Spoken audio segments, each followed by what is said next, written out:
Halo bro, Halo, sore Bro Daniel. sore.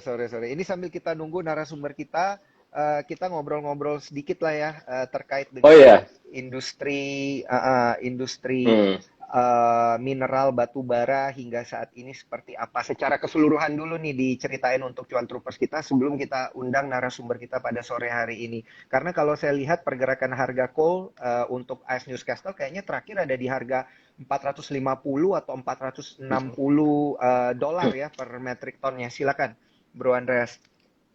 ya jadi kalau misalnya kita lihat IHSG kemarin juga, walaupun hari ini sedikit choppy ya, kemarin udah sempat all time Mhm, high juga, banyak inflow asing masuk, terutama di bank dan juga komoditas, khususnya batu bara nih. Kenapa mhm, batu bara ini banyak banget digandrungin di seminggu terakhir ini?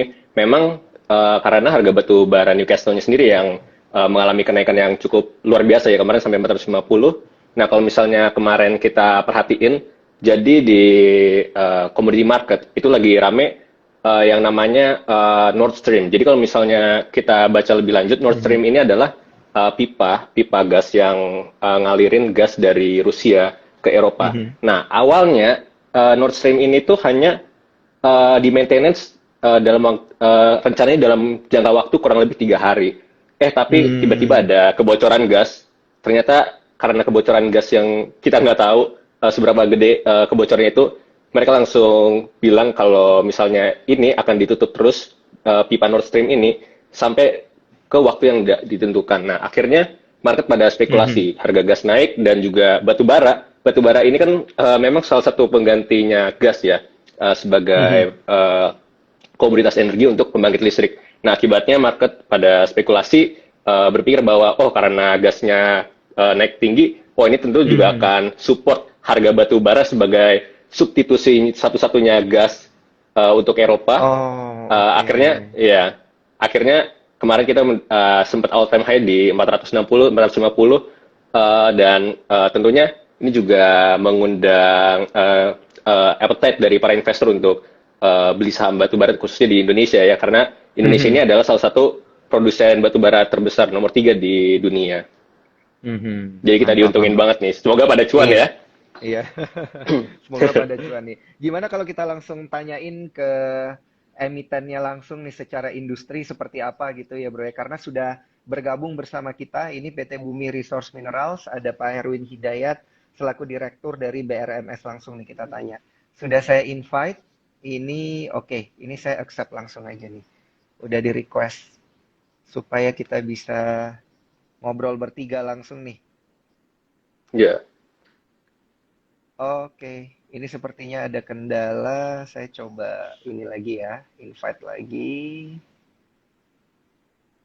Siap, invite. Jadi menarik ya, memang ada korelasinya tidak. Jadi batu bara itu tidak hanya jalan sendiri, tapi juga ada korelasi dengan gas gitu ya dan substitusi-substitusi Betul. Mm. komoditas lainnya gitu. Nah ini kan yang menjadi pertanyaan, apakah akan mengalami kenaikan terus atau ini udah peak banget gitu kalau kita lihat secara Mm. keseluruhan nih, Bro Andre. Ya, karena salah satu triggernya tadi adalah pipa Nord Stream tadi yang memang kita nggak tahu ya, bisa jadi ternyata besok tiba-tiba udah jalan lagi, itu emang kita nggak tahu. Tapi Mm-mm. overall memang kita expect kalau misalnya sampai akhir tahun itu, dan sekarang juga market batu bara itu lagi defisit. Jadi demand-nya jauh lebih banyak Hmm. daripada supply-nya. Kenapa? Karena kemarin ada ban dari Eropa ke Rusia. Jadi Eropa itu udah nggak boleh buat kontrak batu bara lagi untuk impor dari Rusia. Nah, Rusia ini kan Mhm. salah satu produsen terbesar juga selain Indonesia. Betul. Dia itu kalau misalnya dieksportir nomor 3 ya buat coal. Nah, ini tentunya akan berdampak nih ke overall market karena yang gede banget tadi dan permintaan dari Eropa juga gede banget. Mereka harus redistribusi supply istilahnya. Dan itu tuh Mhm. nggak segampang itu karena kan ada kapasitas transportasi yang mesti dipikirkan. Nah, itu akan buat defisit sampai akhir tahun. Dan jangan lupa kalau misalnya sekarang ini kan udah bulan-bulan September ya. Sebentar lagi kita November, dan November itu ada yang namanya winter. Nah, kalau misalnya di luar Mhm. negeri, ketika winter itu nanti demand coal juga akan naik karena demand buat listrik itu juga naik ya. Karena kan di Eropa dingin banget sampai butuh penghangat ya. Nah, di Mhm. situ nanti demand call akan tinggi lagi. Jadi bukanlah mustahil untuk call ini bahkan bisa sampai $500 per ton ya mungkin. Oke. 500 ya berarti targetnya ya bisa bisa bisa aja ya, bisa aja di akhir tahun Bisa ya. Tapi kita jadi. kan kita harus tetap ngelihat ya. Oke, ini kita masih sambil menunggu koneksi ya. Sudah saya accept. Oke, siap. Ini dan untuk para cuan troopers kalau mau bertanya nanti pertanyaannya langsung masukin di kolom question and answer ya untuk bisa kita shortlist nanti pertanyaan-pertanyaan menarik. Oke, ini ada sedikit kendala unable to join. Jadi coba saya yang invite langsung. Oke, moga-moga moga-moga ini bisa langsung join nih Pak Herwin. Oke, udah masuk ya? Wah, selamat sore Ya, Pak Herwin. sore Pak. Sorry Kabar Pak, tadi sehat Pak ada Herwin? masalah sedikit Pak dengan IT-nya Pak. Siap, siap. Aman, aman Pak Herwin. Udah lama nggak ngobrol-ngobrol dengan Bumi Resource Mineral nih Pak Herwin. Terakhir kali di media Pak. Sekarang kita ngobrol langsung ke ini ya Pak, ke investor-investor retail.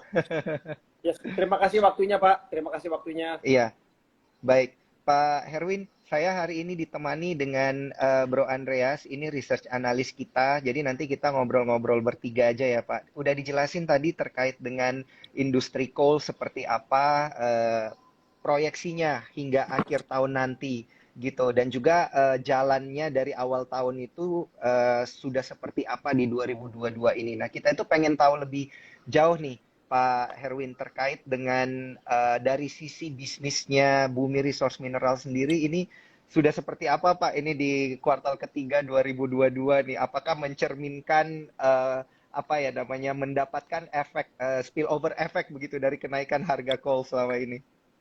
Iya, iya, iya. Iya, terima kasih Pak Daniel atas waktunya. Kalau Pak Andreas tuh udah tahu perusahaan kita tuh inside out Pak. Dia udah keluarin report soalnya tuh Pak. Tapi Mantap, ya mantap. menarik. Memang kalau kita secara perusahaan Pak, kita tetap fokus Pak ya. Memang saat ini fokus kita itu untuk menyelesaikan pembangunan pabrik emas yang kedua Pak ya. Itu ada di Palu, Sulawesi. Kalau saat ini kan kita beroperasi dengan satu pabrik saja Pak, dengan kapasitas 500 ton biji per hari. Nah, pabrik kedua ini memang rencananya akan kita selesaikan Pak dalam 1-2 bulan ke depan ini Pak. Nah, kita akan siarkan melalui press release nanti pada saat pabrik selesai. Itu kapasitasnya 8 kali lipat Pak, 4.000 ton biji per hari. Nah, otomatis di kuartal keempat nanti akan ada peningkatan produksi emas dari perusahaan kami. Nah, itu harapannya akan berdampak positif terhadap kinerja keuangan BRMS. Karena memang di tahun ini kan dampak kenaikan produksi emas itu hanya terasa di 2-3 bulan di tahun ini Pak ya, di 2-3 bulan terakhir. Nah, namun kalau di tahun depan 2013 otomatis dampaknya sudah dirasakan untuk full year Pak, 12 bulan. Nah, jadi kenaikan akan terjadi di 2 tahap Pak, yaitu di kuartal keempat dan juga nanti di full year 2023 Pak. Ya, demikian Pak. Baik, ini menarik sekali. Tadi juga sudah diberikan informasi ya, ini langsung dari Pak Herwin bahwa BRMS itu memang tidak hanya di batu bara ya Pak, tapi sekarang sudah ada di tambang emas juga begitu ya Pak ya? Betul, jadi gini Pak Daniel, memang ini sebenarnya 2 perusahaan yang berbeda. Kalau batu bara itu kan Bumi Resources Tbk Pak, yang tikarnya Bumi. Nah, kebetulan mereka juga sebagai salah satu pemegang saham di Bumi Resources Mineral atau BRMS. Nah, kalau BRMS ini perusahaan kami, Pak Daniel, itu fokusnya memang di penambangan emas, tembaga, seng, dan timah hitam, Pak. Di dua mineral itu, Pak. Oke. Menarik. Nah, ini dari sisi analisa perusahaan nih, saya serahkan ke Bro Andre. Ada yang mau ditanyakan nggak nih langsung nih ke Pak Herwin? Wah, halo Pak Reno, udah lama juga kita nggak ketemu ya Pak. Iya, saya tadi bilang Pak Andreas ini udah tahu isi perusahaan kita inside out nih, udah keluarin report soalnya. Iya. Semoga TP-nya segera tercapai ya Pak. Amin Pak. Pak, saya mau nanya nih, kalau nggak salah kan kemarin Pak Reno juga baru balik ya dari Palu. Sekarang gimana sih Pak perkembangan dari pabrik kita nih, second plan yang upcoming nih? Udah sampai mana pembangunannya, kalau boleh tahu? Ya, sekarang ini Pak Andreas, saya bisa sampaikan peralatan-peralatan besarnya itu sudah diinstal semua, Pak. Peralatan besar itu artinya, Pak, seperti jaw crusher, Pak, yang fungsinya untuk menghancurkan biji-biji batuan emas sampai menjadi sebesar kelereng, Pak ya. Kemudian apa namanya, Pak, peralatan seperti sack mill dan ball mill yang fungsinya untuk menggiling biji-biji emas sebesar kelereng tadi sampai menjadi butiran-butiran pasir, Pak. Nah, itu juga sudah diinstal, Pak. Kemudian juga tangki-tangki thickener, carbon inlet atau CIL, tangki-tangki CIL, Pak ya, yang fungsinya nanti untuk melarutkan si biji-biji emas tadi yang sudah seperti serbuk pasir dilarutkan dengan cyanida sehingga bisa kita ambil kandungan emas dan peraknya, Pak ya. Juga untuk elution dan electrowinning peralatannya sudah terpasang semuanya, Pak. Nah, ini jadi memang semuanya ini, Pak, bisa dibilang fabrikasinya itu di luar negeri, Pak ya. Contohnya kayak jaw crusher itu fabrikasinya di Australia, Pak. Itu ada perusahaan namanya Weir Mineral. Kemudian kayak sack mill dan ball mill yang fungsinya untuk menggiling si biji emas sampai menjadi serbuk-serbuk pasir tadi, Pak. Itu kita fabrikasinya di Cina, Pak. Perusahaannya namanya ada CITIC Heavy Industry. Nah, kemudian untuk seperti elution dan electrowinning itu fabrikasinya kita lakukan di Afrika Selatan, Pak. Ada nama perusahaannya itu Asmet, Pak.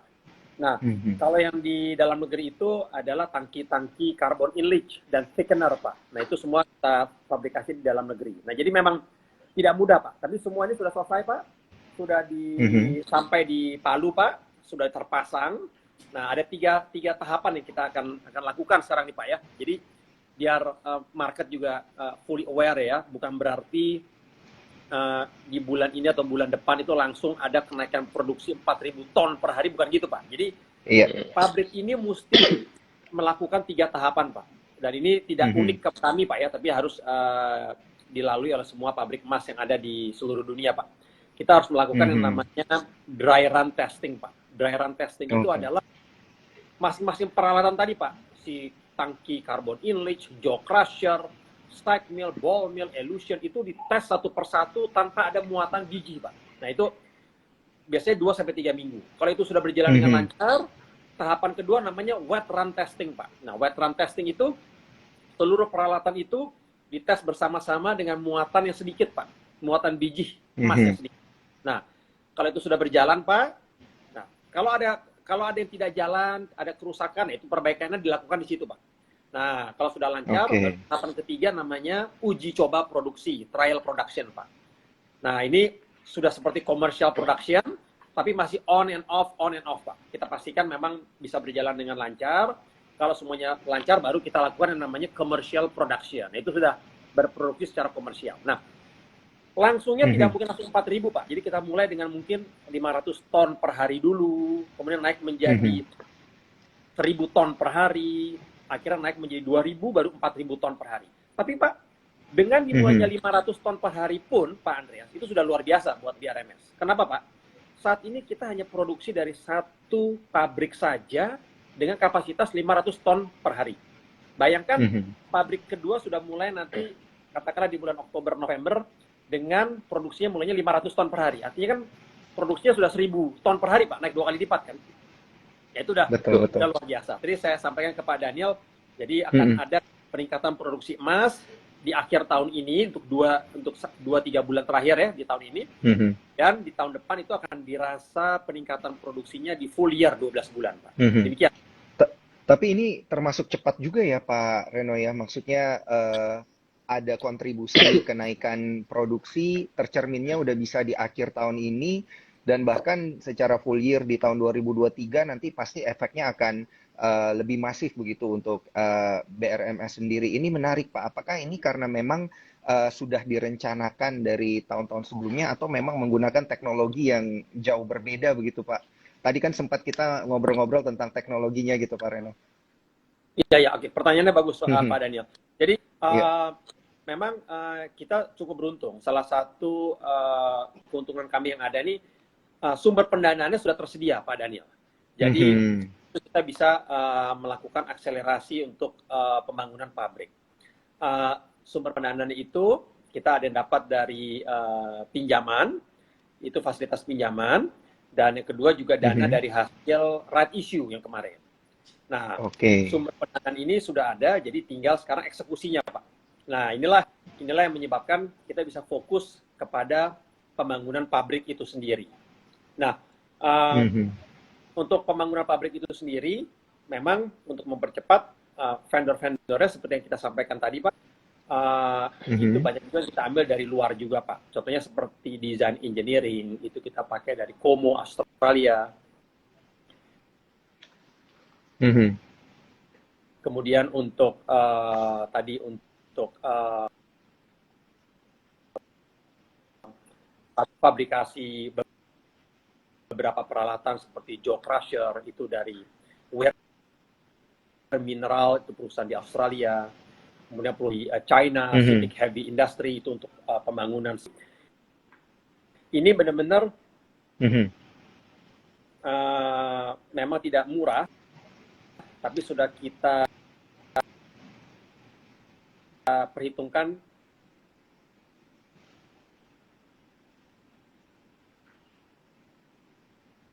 Mhm.